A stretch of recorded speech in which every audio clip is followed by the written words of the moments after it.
TET प्रकरणामध्ये 27 जून 2026 रोजी आपल्याकडे 281/26 हा CR नंबरचा गुन्हा दाखल झाला होता। त्या दिवसापासून आज पाहतो आपल्याकडे 12 आरोपी अटक होते आणि काही आरोपींचा आपला शोध सुरू होता।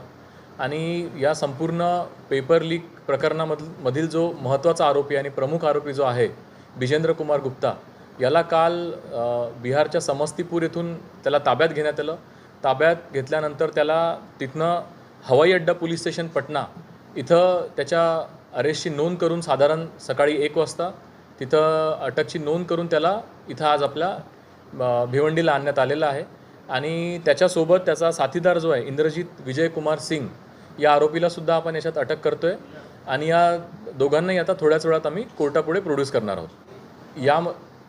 या संपूर्ण प्रकरणामध्ये नेमकं आता ही जी दोन मुख्य लोक आम्हाला सापडली आहेत याच्यामधनं आपल्याला समजेल की नेमकं पैशाचं देवाणघेवाण कशा पद्धतीने करत होते आणि प्रत्येक व्यक्तीला किती पैसे याच्यामध्ये यांनी कमिट केले होते किंवा दिलेले होते, हे तपासामध्ये आता अधिक इथं पुढे येणार आहे। हे आम्ही तपासात आता इथं हा तपासाचा भाग आहे, याच्यामध्ये अधिक तपास केल्यानंतर पुढे येईल।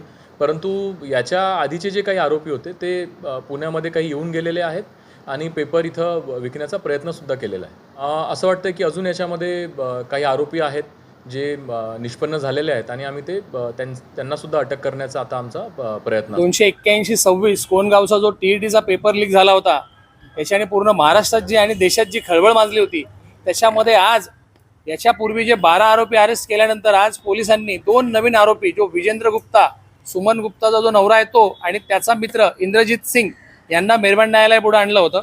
त्यांच्याकडनं पोलिसांना अशी माहिती मिळालेली आहे का यांनी तो पेपर लीक करण्यामध्ये आरोपी नंबर 1, 3 आणि 11 म्हणजे धीरज, आकाश आणि राजीव शाह यांना मदत केलेली आहे आणि यांच्या मदतीने यांनी महाराष्ट्रामध्ये येऊन तो सदरचा पेपर लीक करण्याचं कट कारस्थान आखलेलं आहे। हा जो आरोपी आहे विजेंद्र गुप्ता, हा आत्तापर्यंत त्याचा अस्तित्व लपून फरार होता आणि त्याला पोलिसांनी त्यांच्या कसोशीच्या साहाय्याने त्यांना अरेस्ट करून आज मेहरबान न्यायालयात आणलेलं आहे आणि 30 तारखेपर्यंत त्यांना पोलीस कस्टडी दिलेली आहे।